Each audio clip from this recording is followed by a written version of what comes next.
লিল্লাহে তাকবীর। আজকের মাহফিলের প্রধান আকর্ষণ, প্রধান মেহমান, প্রধান তাফসীর কারক আমাদের প্রিয় ভাই মুফতি আমির হামজা আমাদের মাঝে উপস্থিত। লিল্লাহে তাকবীর, লিল্লাহে তাকবীর। বাতিলের আতঙ্ক, মাজলুম আলেমে দ্বীন, জালেমেরা যাকে 3 বছর জেলখানায় বন্দী করে রেখেছিল, কথা বলেন ঠিক কিনা? তাতে আল্লাহ তার সম্মান কমাইছে না বাড়াইছে? জোরে বলেন। এই সন্ধ্যাবেলায় হাজার হাজার মানুষ এসেছেন তার কণ্ঠে কোরআনের তাফসীর শোনার জন্য। আমি আর কথা বাড়াতে চাচ্ছি না, এখানে শেষ করে দিচ্ছি। আমাদের ভাই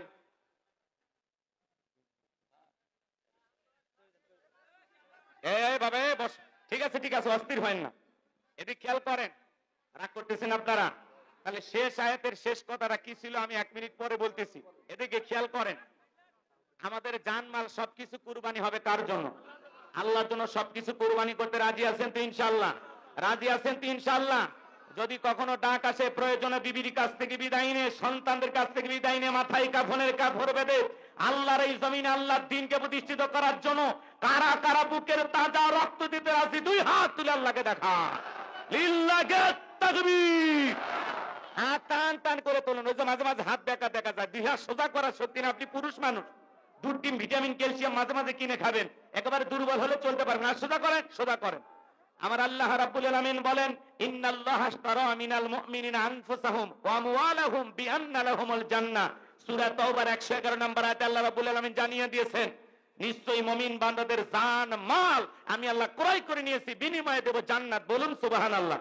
তাহলে বলেন তো বাজান, আপনার আমার জীবনের মালিক কে?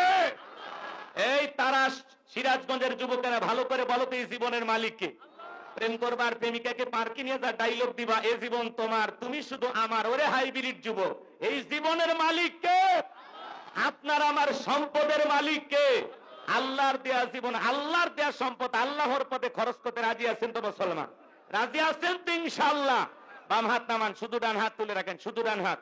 আল্লাহ রাব্বুল আলামিন বলেন, ইল্লা আসহাবাল ইয়ামিন ফি জান্নাতিন ইয়াতাসাআলুন। ডানপন্থী যারা জান্নাতের বাগানে থাকবে তারা, ডানপন্থী যারা আল্লাহর প্রিয় তারা। বলুন আল্লাহু আকবার। কোনো কথা হবে না। কিছুক্ষণ আগে বলেন, হুজুর জীবন দিতে রাজি, রক্ত দিতে রাজি। আপাতত জীবন রক্ত দুইটার কোনোটাই দিতে হবে না। ডান হাতটা পকেটের ভিতর ঢুকে দিয়ে যে যা পারেন, যতটুকু পারেন আল্লাহর ঘর মসজিদের জন্য প্রাণ ভরে দান করবেন।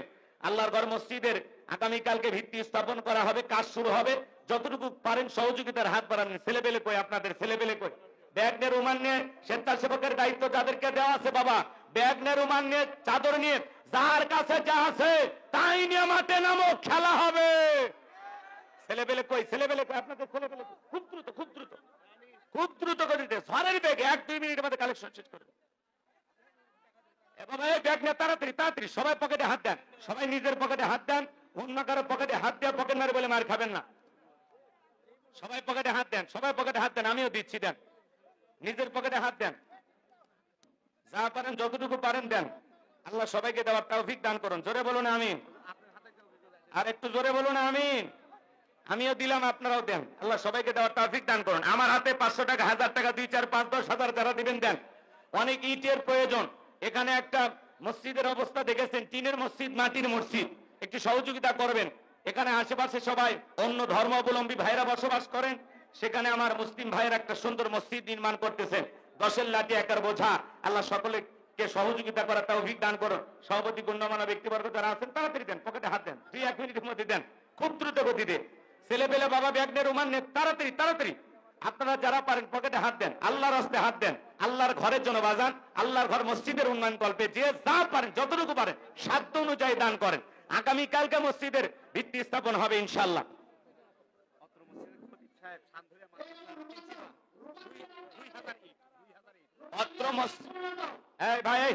অত্র মসজিদের সম্মানিত খলিলি রব্বিকা ওয়ানহার, 1 নাম্বার হলো ফাসল্লি রব্বিকা, রবের উদ্দেশ্যে সালাত নামাজ হবে একমাত্র কার জন্য? তাহলে নামাজের মতো আদায় করলে রিজেক্ট দেবেন কে? জোরে বলেন কে? আল্লাহ যদি পাখিকে খাওয়ায়, পৃথিবীর এত মাকলুককে খাওয়ায়, আমরা আশরাফুল মাকলুকাত, আল্লাহকে আমাদেরকে না খাওয়ায় রাখবে? রিজেক্ট দেওয়ার একমাত্র মালিক কে? ওয়ামা মিন দাব্বাতিন ফিল আরদি ইল্লা আলাল্লাহি রিজকুহা। সূরা হুদের ভিতরে আল্লাহ পাক জানিয়ে দিলেন এই পৃথিবীর এমন কোন বিচরণশীল প্রাণী নাই যার রিজেকের ব্যবস্থা আমি আল্লাহ আসমান থেকে করি না। ওই আটলান্টিক মহাসমুদ্রের 33,000 ফিট গভীরতার পানির নিচে থাকা ছোট্ট একটা প্রাণী, তার রিজেকের ব্যবস্থাও আমি আল্লাহ আসমান থেকে করি। বলুন সুবহানাল্লাহ। তাহলে নামাজের মতো আদায় করলে 1 নাম্বার রিজেকের ব্যবস্থা করবেন তিনি কে? আর 2 নাম্বার ওয়া আমানাহুম মিন খাউফ, সকল ভয় থেকে নিরাপত্তা দিবেন তিনি কে? আমাদের ভয় আছে না নাই? আপনি বিকাশে দোকানদার 2 লাখ টাকা নিয়ে তারাস থেকে চৌবাড়ি আসবেন, মনে মনে ভাবতেছেন আল্লাহ রাত 3টা বাজে টাকা নিয়ে বাড়ি পর্যন্ত যাইতে পারবো নাকি ছিনতাইকারী কবলে পড়ে টাকা যান 2টা হারাবো, ভয় আছে না নাই? মেয়েটা কলেজে গেল একা একা ফিরবে নাকি জামাই সাথীরা ফিরবে, ভয় আছে না নাই? মেয়েটা স্কুলে গেল ভালোভাবে ফিরবে নাকি কারো লালসার শিকার হবে, ভয় আছে না নাই? আজকে সমাজে চুরি ডাকাতি দুর্নীতির ভয় আছে না নাই? রাগ করতেছেন আপনারা? 54 বছর হয়ে গেল স্বাধীনতার, আজ পর্যন্ত কোন নেতা চুরি বন্ধ করতে পারছে? এমন কোন রাত বাংলাদেশে যায়নি যে রাতে চুরি হয়নি, খুন হয়নি, ধর্ষণ হয়নি। কথা বলে না কেন? চুরি দুর্নীতি বন্ধ করতে হলে লাগবে কার আইন? মানুষের তৈরি করা আইন দিয়া, মানুষের তৈরি করা তন্ত্র মন্ত্র দিয়া চুরি বন্ধ করা যাবে? চুরি বন্ধ করতে হলে লাগবে কার আইন? আজ থেকে 1,500 বছর আগে আল্লাহ আইন দিয়েছেন ওয়াসারিকু ওয়াসারিকাতু ফাকতাউ আইদিয়াহুমা জাযাআম বিমা কাসাবা নাকালাম মিনাল্লাহ। সূরা মায়দার 38 নম্বর আয়াতে আল্লাহ আইন দিয়েছেন 1,500 বছর আগে চোর পুরুষ হোক আর নারী হোক, আল্লাহর বিধান, আল্লাহর ফয়সালা, অপরাধ প্রমাণিত হলে চোরের হাত কেটে দাও। একটা চোরের হাত কেটে বাইতুল মুকাররমের সামনে নিয়ে এসে সোশ্যাল মিডিয়ার মাধ্যমে যদি আমরা ফালাও করে প্রচার করতে পারতাম যে বাংলার পার্লামেন্টে আইন পাস করা হলো চুরি করলে চোরের হাত কেটে দেওয়া হবে, একটা চোরের হাত কেটে দেন, বাংলাদেশের সমস্ত চোরেরা তওবা করে আল্লাহর ওলি হয়ে যাবে। কিন্তু কে শোনে কার কথা? আজও গেল না মনের ব্যথা। এখন উচিত কথা যদি কই পিঠার উপর দিয়া যাবি মই, এই আনন্দে কিছু লোক কিনে খাবে বগুড়ার স্পেশাল দই। যত দোষ নন্দ ঘোষ, সত্যটা বললে দোষ, করলে অন্যায়ের প্রতিবাদ, নামটা হবে তোমার মৌলবাদ, নামটা হবে তোমার জঙ্গিবাদ। কে শুনবে আপনার কথা যে আল্লাহর আইন চালু করতে হবে? কোন নেতা আল্লাহর আইন চালু করতে চায় না, কারণ আল্লাহর আইন চালু হয়ে গেলে বোতল খাওয়া হবে না, দুর্নীতি করা হবে না। কথা বলেন সরিষাই ভূত। নেতা আল্লাহর আইন চালু করলে ও বলবে বাপরে বাপ, প্রথমে আমার হাত কাটা যাবে, কারণ এই হাত দিয়ে কোটি কোটি টাকা দুর্নীতি করে বিদেশে পাচার করেছে।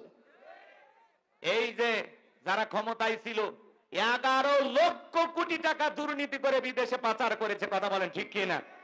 আজকে হাজার হাজার বিঘা জমি যারা জোর করে দখল করেছিল, ব্যাংকের অ্যাকাউন্টে টাকা বোঝাই করে রেখেছিল, আজকে আছে সব রেখে ফেলে গেছে। কথা কন না আপনারা? আছে আছে, গ্যারেজে 5-10 কোটি টাকা গাড়িগুলো পড়ে আছে, এমপি মন্ত্রী নাই, সব পেলে গেছে। কথা বলেন না কেন? মন্ত্রীরা সব কোথায় গেল, এমপিরা সব কোথায় গেল, কোথায় কাদের কাকা? ওদের সারা দেশটা এখন লাগে ফাঁকা ফাঁকা। পালাবো না পালাবো না পালাবো না, যাই না তাদের দেখা, ওদের সারা দেশটা এখন লাগে ফাঁকা ফাঁকা।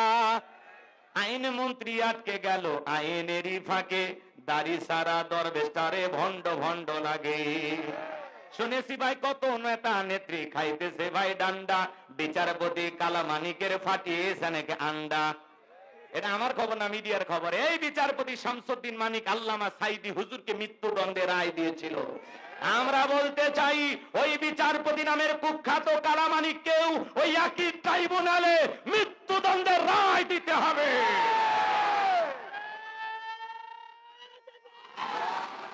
যারা এই সোনার মানুষটার বিরুদ্ধে মিথ্যা অপবাদ দিয়ে বিচারকের নামে যারা উল্টাপাল্টা বিচার করেছে, এই সমস্ত বিচারকদের বিচার হওয়ার দরকার আছে না নাই? জোরে বলেন দরকার আছে না নাই? এই সেই বিচারপতি মানিক 116 জন আলেমের তালিকা করে দুদকের কাছে জমা দিয়েছিল। আমার মতো গাইবান্ধার ভাঙ্গা মানুষ, রোল নাম্বার ছিল 23, সিরিয়ালে আমার নাম্বার কত? যারা আলেমদের তালিকা করেছিল আজকে তারা বিনা তালিকায় জেলখানায়। কথা বলেন ঠিক কিনা? এই খেলা কার? জোরে বলেন এই খেলার কার? পলকের ঝলক গেল থামিয়ে নেটের চাকা, ওদের সারা দেশটা এখন লাগে ফাঁকা ফাঁকা। কোথায় গেল সংসদেতে মমতাজের গান, কোথায় গেল হযরত বলা শামীম ওসমান। 70-80 রাকাত তাহাজ্জুদ পড়তো, বিরাট বড় আল্লাহর ওলি দাবি করতো, 41 সাল পর্যন্ত টিকে থাকার স্বপ্ন দেখেছিল। 24 সালের 5 আগস্টে ভাগ্যে কি আছে আল্লাহর ওলিরা জানতো না। খেলাকে খেলাকার বলেন, রাগ করতেছেন আপনারা?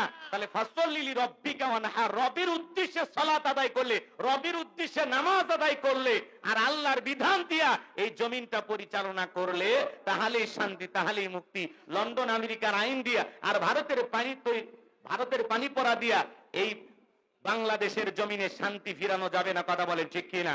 এই জমিনে যদি শান্তি প্রতিষ্ঠিত করতে চান লাগবে কার আইন? আরো জোরে বলেন কার আইন? এই জমিনে আল্লাহর আইন চালু হোক। কারা কারা চান? দুই হাত তুলে আল্লাহকে দেখান। লিল্লাহি তাকবীর।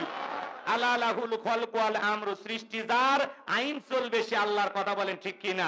আল্লাহর বিধানেই শান্তি, আল্লাহর বিধানে মুক্তি। মানুষের তৈরি করা নিয়ম নীতি দিয়া 56,000 বর্গ মাইলের 56 ইঞ্চি মাটিতেও শান্তি প্রতিষ্ঠিত করা সম্ভব হবে না, হবে না। শান্তি প্রতিষ্ঠিত হবে সেই দিন আল্লাহর বিধান এই জমিনে চালু হবে যেই দিন। কথা ক্লিয়ার না ভেজাল আছে? তাহলে নামাজি হওয়া লাগবে। নামাজি হব তো ইনশাআল্লাহ। আর নামাজি হয়ে এই জমিনে কার আইন চালু করতে চায়? আল্লাহ যেন কবুল করেন। জোরে বলেন আমিন। তাহলে 5 ওয়াক্ত সালাত শুধু মসজিদটা সুন্দর করলে হবে না, ওই মসজিদে গিয়ে 5 ওয়াক্ত সালাত নিয়মিত আদায় করব তো ইনশাআল্লাহ। আল্লাহ সবাইকে 5 ওয়াক্ত নামাজি বানায় দেন। জোরে বলেন আমিন।